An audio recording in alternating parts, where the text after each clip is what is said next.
Pisces resembles a pair of fish, मछली का जोड़ा, जो कि एक दूसरे को सर्कल कर रहा है, एक का हेड दूसरे की टेल की तरफ है। The sign is night strong, रात्रि बली है। Pisces रात को बलशाली होती है। It is a watery sign, जल तत्व की राशि है। मछली है तो भी जल तत्व ही होगा, क्योंकि मछली जल के बिना तो रहेगी नहीं। एंड प्री डोमिनेंट विद सत्व गुण, सात्विक राशि। It denotes resoluteness and is water resorter. ये एक दृढ़ उद्देश्य के साथ चलती राशि है और जलचर है, फुटलेस है। अभी तक हम बाइपेड, क्वाड्रीपेड, मल्टीपीड ये सब देख रहे थे। ये राशि है जिसके पांव ही नहीं, फुटलेस। मीडियम बिल्ट है, मध्यम आकार है इसका। इट रूल्स नॉर्थ, उत्तर दिशा की स्वामी है। And rises with both head and back, उभयोदय है।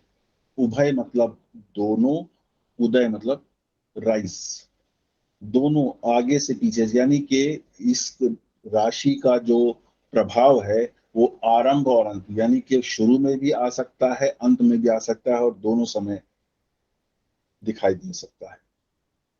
It is ruled by Jupiter, इसका स्वामी बृहस्पति है। ये तो है बेसिक इंट्रोडक्शन बृहद पराशर होरा शास्त्र के अनुसार। अब इसको थोड़ा सा हम इजोटेरिकली या फिलोसफिकली भी समझने का प्रयास करते हैं। हम पहली राशि से चले, एरीज से। एरीज क्या है? बिगिनिंग है। और एरीज से टॉरस, टॉरस से फिर जेमिनाई, फिर Cancer, Leo, Virgo, Libra, Scorpio, Sagittarius, Capricorn, Aquarius, और उसके बाद ये, एक्वेरियस के बाद ये अंतिम राशि आती है। एक्वेरियस में भी हमने एक इवोल्यूशन की बात करी थी। वो कौन सा इवोल्यूशन था? कि मानव एरीज में अकेला चलता है, सेवंथ हाउस में उसे एक आल्टर ईगो, एक पार्टनर, एक स्पाउस मिलता है। वहां पर दो लोग कैसे को एग्जिस्ट करते हैं उसको सीखता है। उस एग्जिस्टेंस के बाद से जो उसको प्रॉब्लम महसूस होती है वो एट्थ हाउस में देखता है, और वो आगे बढ़ने की कोशिश करता है नाइन्थ हाउस में, बियॉन्ड द सेल्फ। वहां पे वो रिलीजन, फिलॉसफी, धर्म, ड्यूटीफुलनेस, कल्चर, ट्रेडिशन आदि इत्यादि को सीखता है, जानता है कि वो क्या कह रहे हैं। उसके बाद फिर वो आगे रियल वर्ल्ड में आता है, जहां पे उसे लोगों से इंटरेक्ट करना होता है। और वहां पे उसका मेनली अथॉरिटी से, और उसकी क्या अथॉरिटी है उस सोसाइटी के अंदर, इस दोनों के जो अरेनाज हैं, जो क्षेत्र हैं, जो उसकी फील्ड हैं, उसके अंदर वो सोचता है और अपना काम करता है।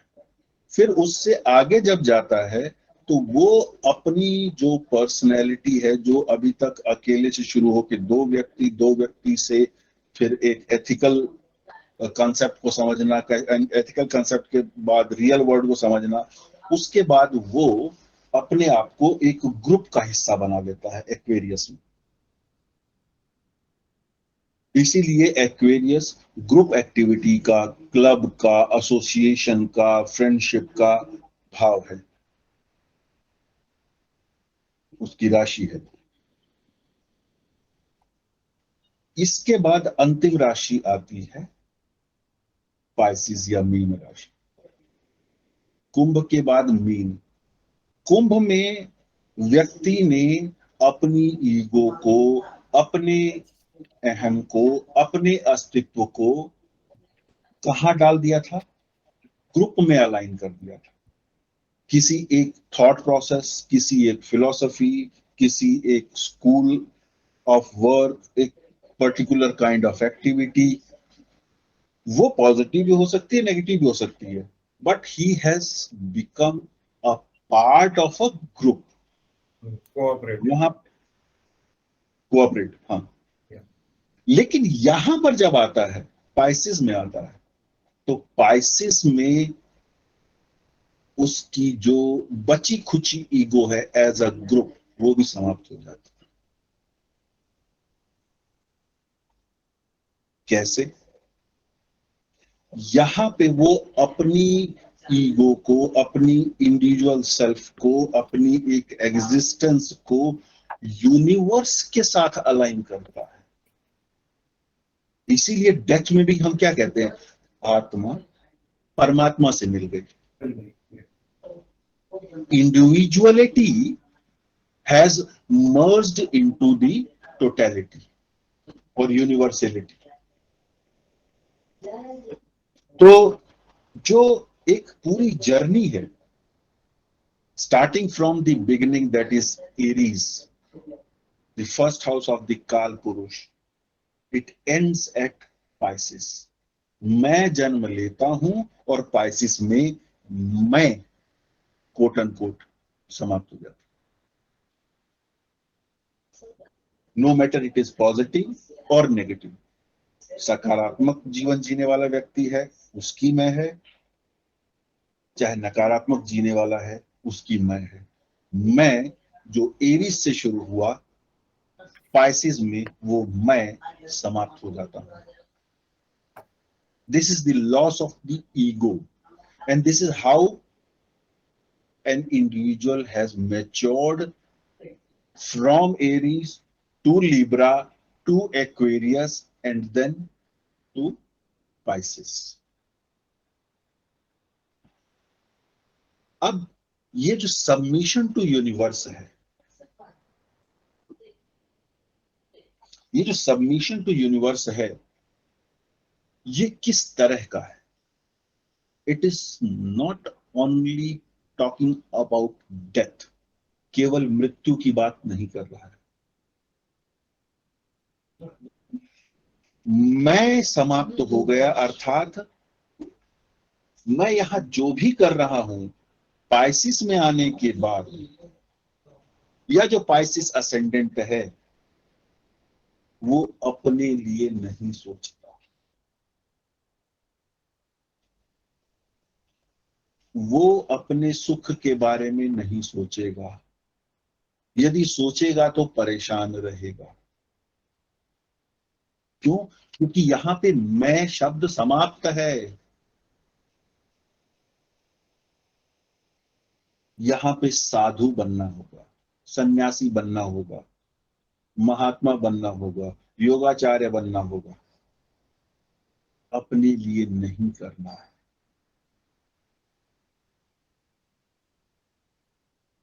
एक बहुत ऑड सा एग्जाम्पल है, पर फिर भी मैं बताता हूं। मैं एक विचारधारा को लेके चलता हूं, उसका स्टूडेंट एक्टिविस्ट हूं, मान लीजिए। उसके बाद मैं मैच्योर होता हूं, मैं किसी पार्टी के साथ अपने आप को कनेक्ट करता हूं और वहां का एक लीडर बन जाता हूं। मान लीजिए मैं विधानसभा का सदस्य बन गया, वहां पे मैंने खूब हो हल्ला किया, फलाना पार्टी जिंदाबाद, फलाना पार्टी मुर्दाबाद। उसके बाद मैं उस किसी राज्य का मुख्यमंत्री बन जाता हूं, या मैं प्रधानमंत्री बन जाता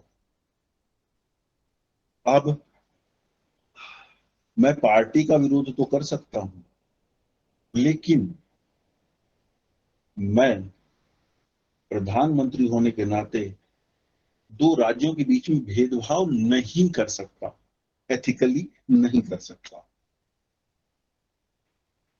यहां मैं एक्वेरियस हो गया।